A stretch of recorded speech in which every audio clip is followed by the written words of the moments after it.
Everyone thinks they know how games are made. You just code a bit, draw some art, slap it together, and boom, a masterpiece. Wrong. The truth is, making video games is way more harder than you think, especially commercial ones. And today, we will discuss why. Every game starts with a simple idea.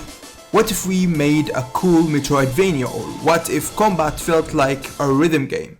But ideas grows and features gets added, levels multiply, especially after the vertical slice if you had a very bad pre-production plan. And because of not proper planning, a smaller projects balloon into a very big project that takes multiple of years to produce. Maybe you want to make something like Hollow Knight Silksong, for example. By the way, it was supposed to be a DLC. Now it's a full sequel with over than 200 enemies and 40 plus bosses.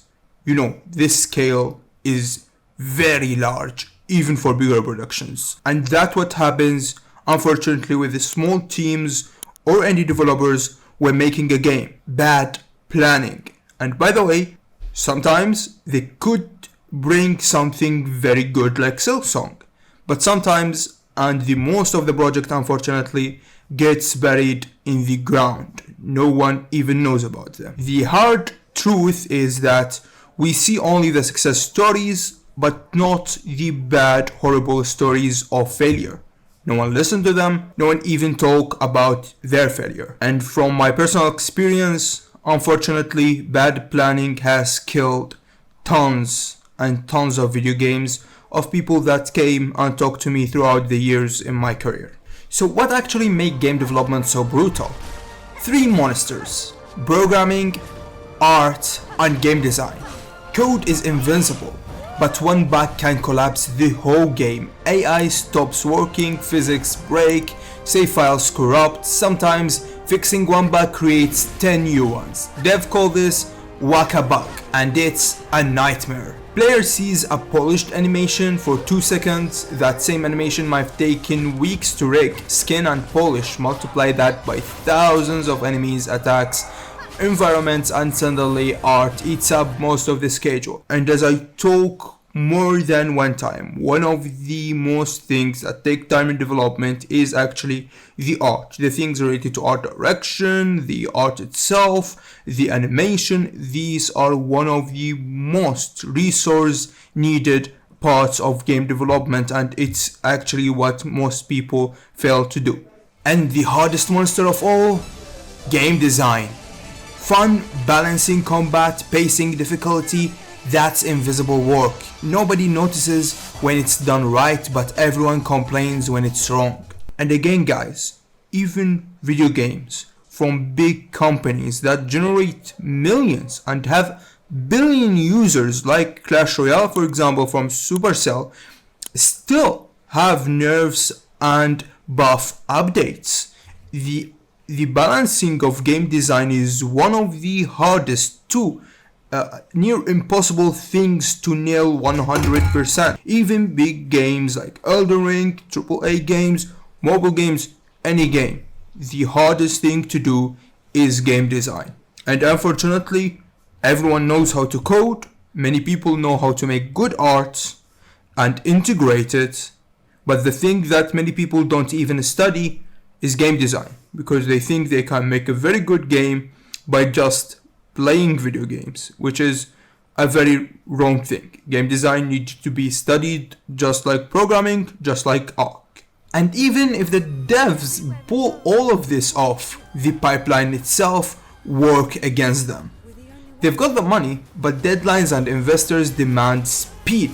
That's where crunch comes in. Devs working 80 hours a week just to hit unrealistic release dates, and often the game still ships broken. And yeah guys, crunch time is really hard. I have even one of my friends that used to work as an independent game developer. He had a very nice project. Unfortunately, he went into a crunch time. He was an independent dev again. He had some freelancing contracts. Unfortunately, the tiring work hours in his video game with some health conditions because of, I guess it was a vitamin deficiency collected with some bacterial infection, caused a liver problem, unfortunately a chronic one, and he are currently unable to work as performative. He need, unfortunately, even to wait more for years to actually could be able to go and work as much as he was, because now with his current schedule he barely can work like 2 hours a day. So sometimes unfortunately people even neglect their health. You don't want to do that just to develop a game. Again, it's an industry that takes years and years of times to just produce one product. So definitely don't do that. Don't stress yourself to the point you broke your health, your relationships with your family, or anything. Unfortunately, it's one of the most things that I've seen that is very heartbreaking. I really don't wish that to anybody. It breaks relationship with partners, with friends. Sometimes they neglect their health, so you should not do that. Even great people, amazing people I've met, under the pressure, unfortunately broke down. It's a very hard business, a very demanding one, and I would really suggest if you guys take a break from time to time. Indies have freedom, but they are tiny. Sometimes it's one person coding, animating, marketing, QA, testing their own game. Burnout is constant and money runs out fast.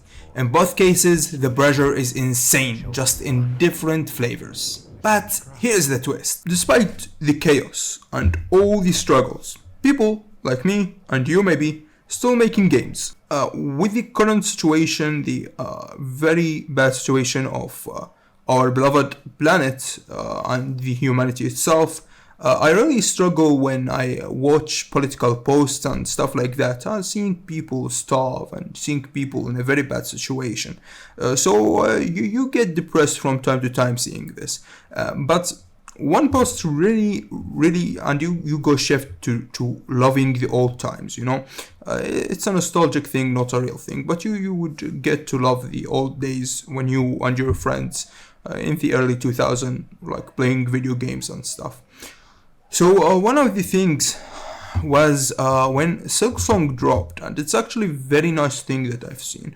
It's one guy on Twitter, he opened Silksong on his device, and he had a very nice meal, and he was like, oh, life is good again, I guess it was not that bad.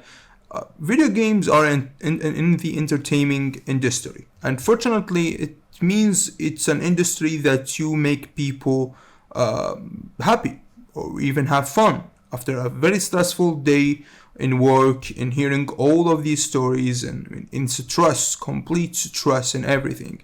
He just come home or maybe take a weekend and start to play his favorite video game and have fun.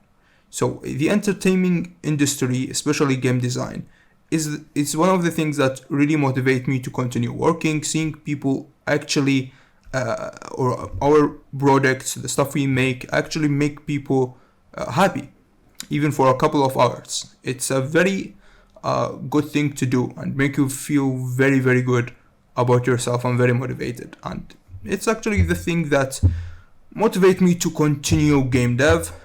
Yet it's so hard.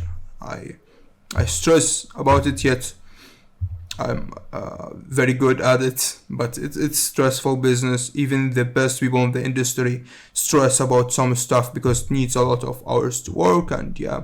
But again, guys, it would be amazing the first time you see people play your video game and actually enjoy it or play it on their weekend or something like that.